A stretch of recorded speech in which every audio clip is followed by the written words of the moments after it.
На 55 предмети работел осомничениот судија Ѓоко Ристов до денот на донесување на решението за времено оддалечување од судиската функција, велат од апелациониот суд за Телма. Судскиот совет му го одзема имунитетот и Ристов сега е во домашен притвор, откако во куќа на неговите родители во Неготино беа пронајдени со зидани 350.000 евра. Секако дека сме изненадени кога колега е инволвиран во такви настани. Незавршените предмети на Ристов сега се прераспределени по автоматски пат на останатите судии кои постапуваат во кривичниот одел на апелациониот суд Скопје по издвид на предмети. Ристов во 2020 година беше избран за судија во апелација. Работел на повеќе случаи од јавен интерес, а чии одлуки наишле на критики од јавноста.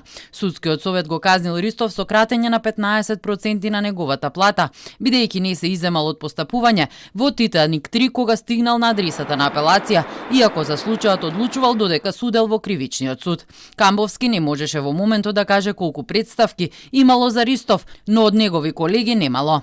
Во судскиот совет има безброј представки. Вака сега од прво, јас не се сеќавам конкретно дека имало представки за земање мито или за нешто слично. Еден предмет колку што се сеќавам се водеше за негово неиземање во предметот, а требало да биде иземен.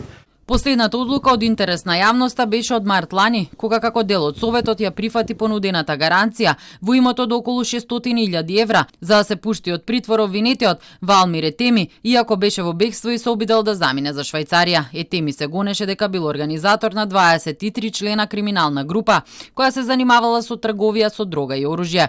Ристов беше дел од Советот кој одлучи да се пушти од куќен притвор Драги Рашковски, поранишниот генсек на владата со гаранција во имото 192.000 евра. Бизнисменот Фијат Цановски го обвини дека во фиока го држал предметот Космос со цел истиот да застари и да не може да се ја наплати штетата од 11 милиони евра за уривањето на комплексот. На тоа претходеше одлуката како председател на Советот на Ристов за намалување затворска казна од 18 на 8 години за Ангелчо Николов, која прегази 11 годишната Магдалена Иванова и незината мајка на пешачки премин во Велес, а потоа побегна и неколку дена се криеше од полицијата.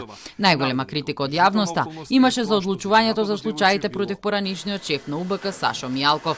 Случајот Титаник 2 за изборните нерегуларности застари. Мијалков беше осуден на 3 години, но пресуда апелација со Ристов на чело на Советот не донесе.